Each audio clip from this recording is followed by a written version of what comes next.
ما نه وکړه خبرې کوم. السلام علیکم. یو میاشت مخکې ما یو ویډیو جوړه کړې وه په نیپیر ګراس باندې. ډېرو ملګرو پکې کمنټس هم کړي وو خو ډېر ملګري په دې خبره نه وو پوهه ځکه چې دا کم نیپیر ګراس تاسو ته ښکاري دلته که خیال کړي دوی یو ایکسپریمنټ بیس باندې یو څیز راوړی و زموږ دې ملګرو او هغه غټ غټ و که نه اوس یې په دوچو کې د هغې نه قلمونه وکرله د اکتوبر میاشت او دا ښه ښکلې بهترین روان دي. ما تاسو ته ویلي وو چې دا اسټریلین نیپیر ګراس دی پیرینیل ګراس دی دا به تاسو له کالو سرکټ درکوي. مزه پکې د دې دا ده چې دا په یخنۍ کې هم نه خرابېږي. په یخنۍ کې ډېرو ملګرو پکې کمنټس کړي وو زه به ورته یا اناړي ووایم یا به پکې ورته بس ماحول خرابولو والا ووایم. وګوره چې د یو څیز نه یې خبر که نه په هغې باندې ریسرچ کوئ.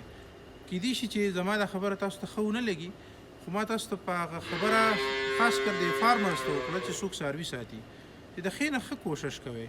تاسو شوتل کرئ یا بل څه کرئ تاسو له یو څو میاشتې کټ درکوي. دا سیزونه چې دي دا پیرینیل ګراسز دي دا اسټریلین دا ګوره د دې پاڼه چې ده دا سره ده په دې کې شنه هم راځي.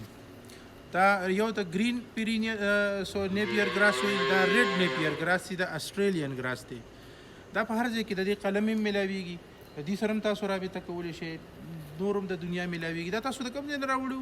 دا پنجاب نه راوړي. پنجاب د دې غټ مارکیټ دی که نه. دا ګوره ګرین نیپیر ګراس دی نه دا د دې کې خو یو پروټین لیول ډېر زیات ښه دی بل دا بلک پیدا کوي بلکې دي بل جوسي دي سکروز او ګلوکوز پکې ډېر زیات دي د ګني په شان دي نو پیداوار هم ښه دي څاروي ته فایده هم ده. ډېر خلکو پکې مختلف کمنټس کړي د هغوی خپل نالج د هغوی خپل حساب کتاب خو کم چې حقیقت دی نو حقیقت دا دی ښه